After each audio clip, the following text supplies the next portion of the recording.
Sorry. What were your thoughts when you finally got Joe's zoo? It was nice to have closure there, and I expect that we should have a contract on it by the end of this week. So I think it'll finally be completely closed, that I'll never have to think about it again. Part of what we required in the purchase was that they never house exotic animals there again, because we don't want that to just start, somebody else to start up the same kind of horrible thing there. So that means tearing down all of the cages and all of that, so that that's not used for that purpose any longer. It was sad because my husband had been there during the bankruptcy several years ago, but I had never been there. And I think a lot of people like me, the only visuals that they had of the GW Zoo were what they saw in Tiger King. And Tiger King showed some really nice large enclosures with cats running around and playing in the water. And what they didn't show are just hundreds of these little, maybe 8 feet by 16 foot jail cells. And it was just row after row after row of these with, no grass and hard packed, unbelievably stinking earth from cats peeing on it constantly for however many years he's been there, 20, 30 years. And to think that those animals live that kind of life was really depressing. That's terrible. Absolutely. I got one here. How about those YouTubers that set you up with the Jimmy Fallon interview? Those guys were hilarious. When Tiger King came out, you can imagine there was like 300 different media outlets wanted to talk about it. And I just told everybody no, because I felt so betrayed by the Tiger King people. And, they had told us they were our best friends. They had had dinner with us. They had come to my parents' homes.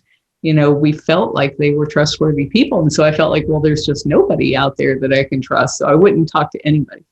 And my daughter looked at the list of media and she said, well, the Jimmy Fallon show, you've got to do that. And you've got to do Dancing with the Stars, which I had never heard of.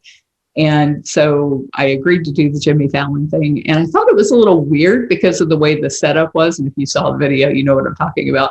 But they pulled it off so well that they had me going. And I really thought that I was on the show, and just thought we had a delay and a bad connection was why this was going down the way it did. But the great thing about it was they had something like, back then, I haven't even looked recently, but I think they had like 7 million views. And they like to talk about the issues, which is what I wanted to do anyway, was to talk about saving the tigers. So it was all good in my book. That's what we're hoping to do too, is to help save some tigers with this one. What were your thoughts when you got chosen to be on Dancing with the Stars?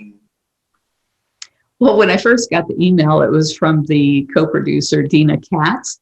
And so it was like, this is just another thing punking me, right? Nobody named Katz is calling me from Dancing with the Stars. But it turned out she was authentic. And a big part of what made me do it was that they said that I could talk about it on the show. And they said, we generate all kinds of media.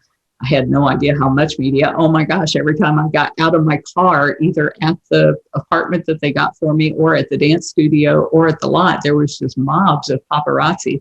But in addition to that, they set up a lot of interviews with their favorite channels. And I was allowed to talk about big cats and saving them in the wild, and how we need to pass our federal bill, the Big Cat Public Safety Act, and all of that. So I was thrilled to be able to do that. And then I really did try my best to learn how to dance, because the longer I could stay on the show, the more I could talk about the cats.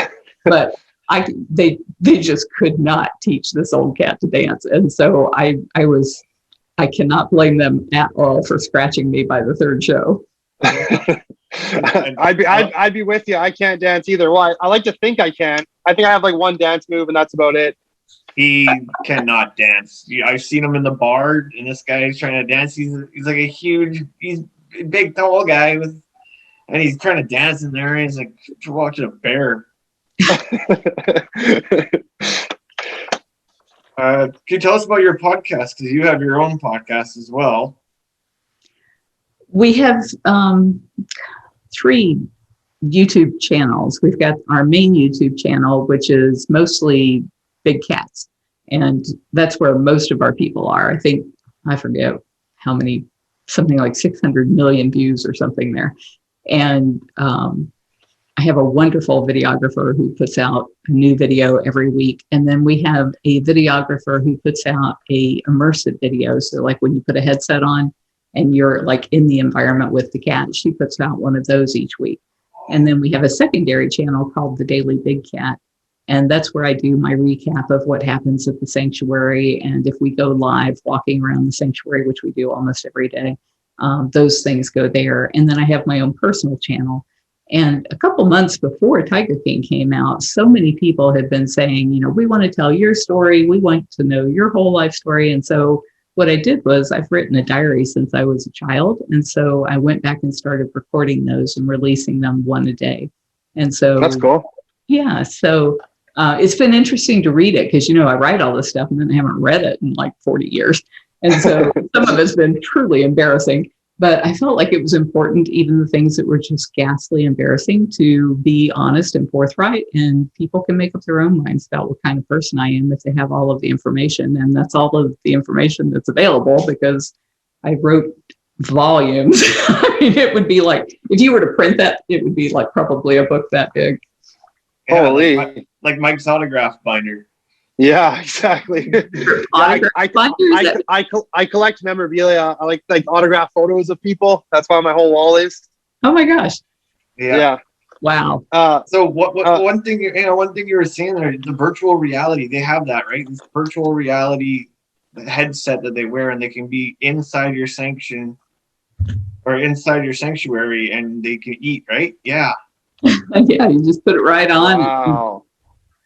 And then they're right there. Wow, that's so cool. Right there around you, you're watching the cat eat and you're hearing them crunch those bones. Like it's like right in your face when they're doing that. And I think those are the kinds of the engaging interactions people want with animals. And if we can get the zoos to take all of these, you know, they've got great locations usually at most of these zoos because they've been there for 100 years. So they started when the town was small. And if they were to turn those into like location-based video arcades where people who maybe can't afford a $500 headset could come there and for $10 use their headsets and go into a building that's maybe the Himalayas and you put the thing on and they're blowing cold air at you and you feel like you're out there in the snow and these snow leopards are actually running by these internet-based streaming live webcams so that you're actually seeing these animals living free the way they should be in their own environment. Those are the kinds of things that are going to really get people excited about protecting habitat, not seeing an animal just languishing in a cage. But I can't say that that's going to work without showing zoos that it will work. And so that's why we've spent time and a lot of money building the first AR zoo. It's an augmented reality zoo where there are no animals. We built the first game in headsets where people can track a tiger in the wild, and then they find that this tiger has been snared by poachers, and they have to go in and rescue her and set her free.